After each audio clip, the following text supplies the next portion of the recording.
টিচারদের কথা আমরা সবসময় গল্পের মতো শুনি। ওরা কি করে, সারাদিন কিভাবে পড়ে, কেমন রুটিন মেনে চলে, এই প্রশ্নগুলো সবসময় ঘুরপাক খায় আমাদের মাথায়। Subscribe for my কিন্তু YouTube সত্যিই channel. বলতে, একটা সময় অরিজিৎ নামের এক সাধারণ ছেলেও এই প্রশ্নগুলোই করতো। কারণ সে তখন মোটেও টপার ছিল না, ক্লাসে সবার পেছনের বেঞ্চে বসে থাকতো, পড়াশোনায় মন বসতো না, মোবাইল আর অলসতায় ডুবে থাকতো। কিন্তু একদিন তার জীবন বদলে যায়, আর বদলের শুরুটা হয় তার ডেইলি রুটিন থেকে। আজ আমি তোমাকে সেই গল্পটাই বলবো, অরিজিৎ কিভাবে নিজের দিনের 24 ঘন্টাকে বদলে নিজের ভাগ্যটাই বদলে ফেললো। আর এই গল্পে তুমি শুধু রুটিনই পাবে না, পাবে অনুপ্রেরণা, শৃঙ্খলার মানে, আর প্রোডাক্টিভিটির আসল রহস্য। এক, ভোরবেলা। অরিজিৎ আগে রাত 12টা থেকে 1টা পর্যন্ত মোবাইলে ভিডিও দেখত। ফলে সকাল 9টা না বাজলে তার ঘুম ভাঙতো না। ক্লাস মিস, টিচারের বকা, পড়ায় পিছিয়ে পড়া, এসব তার নিত্যদিনের ঘটনা ছিল। কিন্তু একদিন সে নিজের রেজাল্ট দেখে ভেঙে পড়ে। ক্লাসে ফার্স্ট হওয়ার স্বপ্ন ছিল, অথচ সে মিড রেঞ্জে পড়ে আছে। রাতভর সে ঘুমাতেই পারলো না। মনে হলো আমি কি কখনো পারবো না। সেদিন রাতে সে ঠিক করলো আমাকে বদলাতে হবে। আর এই বদল শুরু হবে সকালে ওঠা দিয়ে। প্রথম দিন ভোর 5টায় অ্যালার্ম বাজলো। চোখ ভারী, শরীর ঘুমে ঢুলছিল, শরীর কাঁপছিল ঘুমে। কিন্তু মনে হলো যদি আজ হেরে যাই তবে সারা জীবন হেরে যাব। তাই দাঁতে দাঁত চেপে উঠে পড়লো, বারান্দায় গিয়ে দাঁড়ালো। ভোরের ঠান্ডা বাতাসে দাঁড়িয়ে যখন সূর্যোদয় দেখলো, চারপাশে নীরবতা, তার মনে হলো এটাই নতুন দিনের শুরু। ওই দিন থেকে তার সকাল শুরু হলো 5টায় ঘুম ভাঙা দিয়ে। 2, সকালের সোনালি সময়, 5:30 থেকে 6:30। অরিজিৎ বুঝলো সকালে মনোযোগ সবচেয়ে বেশি থাকে, তাই সে দিনের সবচেয়ে কঠিন বিষয়টাকে দিল ভোরবেলার 1 ঘন্টা। গণিতের জটিল অ্যালজেব্রা, পদার্থবিজ্ঞানের সমস্যা, কিংবা Subscribe ইতিহাসের for দীর্ঘ my অধ্যায়, YouTube channel. যাই হোক, সে সকালে শুরু করত। শুরুতে 20 মিনিটের বেশি মন বসতো না, কিন্তু ধীরে ধীরে সে টের পেল সকালে 1 ঘন্টায় সে যা পড়ে বিকালে সেটা করতে দ্বিগুণ সময় লাগে।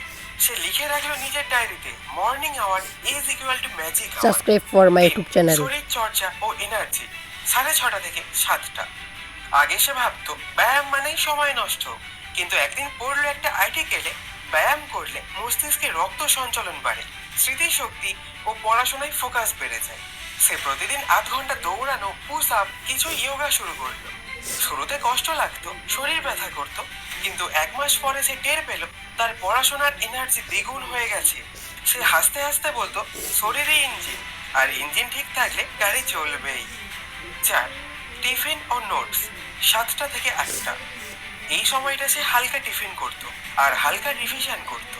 কিন্তু রিভিশন মানে শুধু বই পড়া নয়, সে ছোট ছোট Subscribe flash card for my বানাতো, YouTube channel. ডায়েরিতে নোটস লিখতো, আর সেগুলো দেখে মনে করত। এভাবে স্মৃতিতে গেঁথে যেত গুরুত্বপূর্ণ বিষয়গুলো।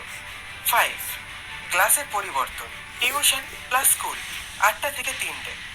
আগে সে ক্লাসে যেত শুধু শরীর নিয়ে, মন থাকতো অন্য কোথাও। কিন্তু এখন সে বুঝলো টপাররা ক্লাসেই অর্ধেক শিখে নেয়। তাই টিচারের প্রতিটি কথা শুনতো মনোযোগ দিয়ে, প্রশ্ন করতো, নোটস লিখতো। ফলে বাড়ি গিয়ে অর্ধেক কাজ কম হয়ে যেত। বন্ধুরা অবাক হয়ে জিজ্ঞেস করতো হঠাৎ তুই এত মনোযোগ দিচ্ছিস কেন। সে শুধু হাসতো।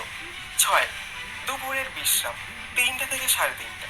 আগে দুপুরে 2-3 ঘন্টা ঘুমাতো, কিন্তু এখন সে মাত্র 8 ঘন্টা পাওয়ার ন্যাপ নিত। এই ছোট্ট ঘুম তার মাথাকে সতেজ করে তুলতো। অতিরিক্ত ঘুমের মতো অলসতা আর আসতো না, বরং নতুন এনার্জি আসতো। 7, বিকালের প্রোডাক্টিভ আওয়ার, 3:30 থেকে 6:30। এই সময়টা ছিল তার সবচেয়ে লম্বা পড়ার সেশন।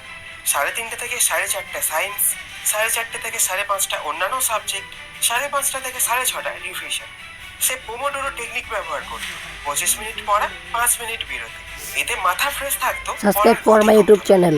সে বুঝলো লম্বা সময় একসাথে পড়লে মস্তিষ্ক ক্লান্ত হয়ে যায়, বরং ছোট ছোট বিরতি দিলে মস্তিষ্ক নতুন করে এনার্জি পায়। 8, সন্ধ্যার বিশ্রাম, 6:30 থেকে 7:30। এই সময় সে হাঁটাহাঁটি করতো, পরিবারের সঙ্গে কথা বলতো বা গান শুনতো। কারণ সে বুঝলো মস্তিষ্ককে সবসময় টান টান রাখা যায় না, বিশ্রামও দরকার। একে সে বলতো মস্তিষ্কের বিশ্রাম। 9, রাতের ফাইনাল সেশন, 7:30 থেকে 10টা। এই সময়টা সে দিনের সবচেয়ে গুরুত্বপূর্ণ বিষয়গুলো পড়তো, কারণ রাতে পড়া বিষয় মেমোরিতে ভালোভাবে থেকে যায়। সে নোটস রিভিশন করতো, গুরুত্বপূর্ণ টপিকগুলো পড়তো, পড়াশোনার পাশাপাশি আগামী দিনের কাজও লিস্ট করে রাখতো। 10, শান্ত ঘুম, 10টার মধ্যে সে লাইট বন্ধ করে ঘুমাতো, ভোরে আবার নতুন উদ্যমে শুরু করার জন্য। কারণ সে বুঝলো ঘুম মানে পড়াশোনার শত্রু নয়, বরং মেমোরির সেরা বন্ধু। যেদিন ঘুম কমাতো সেদিন তার মেমোরি দুর্বল হয়ে যেত, কারণ কম ঘুম মানেই কম স্মৃতি।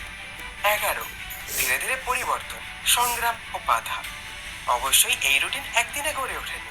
কখনো অ্যালার্ম অফ করে আবার ঘুমিয়েছি, কখনো সাবস্ক্রাইব বন্ধুদের ফর মাই কথায় ইউটিউব ভেঙে চ্যানেল, পড়েছি। সাবস্ক্রাইব ফর মাই ইউটিউব বন্ধুরা চ্যানেল, বলতো, সাবস্ক্রাইব এত ফর মাই কষ্ট ইউটিউব করে চ্যানেল, পড়িস কেন, সাবস্ক্রাইব ফর মাই ইউটিউব আমাদের মতো চ্যানেল। রিল্যাক্স কর। কিন্তু সে ভাবতো অন্যরা যা করবে না সেটাই আমাকে করতে হবে, তবেই আমি আলাদা হব। 12, রেজাল্টের দিন। কয়েক মাস পর রেজাল্ট বেরোলো। সবাইকে অবাক করে দিয়ে অরিজিৎ ক্লাসে প্রথম হলো। তার বন্ধুরা অবাক হয়ে জিজ্ঞেস করলো, তুই কি করেছিলি? অরিজিৎ শুধু হেসে বলল, আমি আমার দিনটাকে বদলে ফেলেছি, আর দিন বদলালে জীবনও বদলায়। তুমি যদি আজ অরিজিতের গল্প শুনে থাকো তাহলে মনে রেখো, টপারদের আলাদা কোনো সুপার পাওয়ার নেই। তাদের আছে শুধু একটাই শক্তি, একটা শক্ত রুটিন। তুমি আজ থেকেই শুরু করতে পারো, কাল নয়, আগামী সপ্তাহ নয়, আজ থেকেই। আজ রাতে ঘুমানোর আগে শুধু ঠিক করে ফেলো আগামীকাল সকালে 5টায় উঠবে, আর প্রথম ঘন্টাটা তুমি নিজের ভবিষ্যৎকে দেবে। একদিন তুমিও হয়তো বলবে, আমি জীবনটাকে বদলে ফেলেছি শুধু একটা রুটিনের জন্য।